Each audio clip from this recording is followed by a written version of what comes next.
What gets people upset for modern US politics? It's the professional managerial class. This is like the college educated professionals who run stuff, teachers, managers, and bureaucrats. Think about it. From birth to death, this professional managerial class shapes our lives. Your nurse, your kid's teacher, your human resources manager, it's the investigative journalists, that local bureaucrat reviewing your permit. These are the authority figures who make and enforce the rules most Americans live by. Boy, are people messed up and mad. What makes this interesting? So, this professional managerial class, they're not really working class, they're not ultra wealthy. Instead, this is like that middle layer. Educated professionals who often directly control working class Americans' daily lives with institutions and bureaucracies. Think your school. Now, this is key to understanding some populist appeal. When people break norms and mock experts, they're not just being chaotic. They're specifically targeting professional managerial class authority. This is the same authority a lot of working class Americans have felt controlling their lives since childhood. That pisses people off. And the math adds up.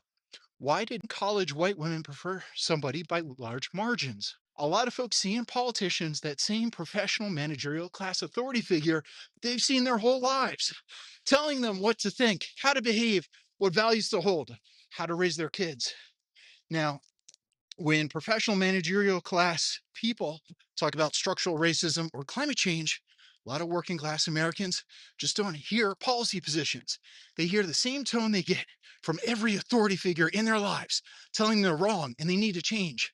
You can't smoke on the plane. You can't drink here. Now, the ultra rich, they can ignore the professional managerial class. The rules don't apply to them. Now, the professional managerial class makes the rules, but working class Americans are stuck following them.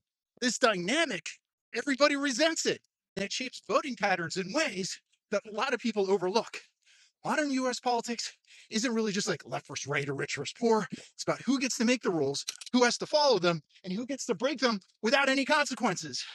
And that professional managerial class sits at the middle of this tension. So next time you see political behavior that seems like irrational and kind of crazy, ask yourself, is this actually about policy? Or is it decades of accumulated resentment towards a professional class that has a lot of cultural and institutional power? Where do oligarchs factor in? They're above it all. To really get an idea about this, try to think in three dimensions. You've got that working class, professional managerial class, wealthy elites running the show. The dynamics between these groups explain a lot of what we're seeing. There's a good book on this called Dream Hoarders by Richard Reeves.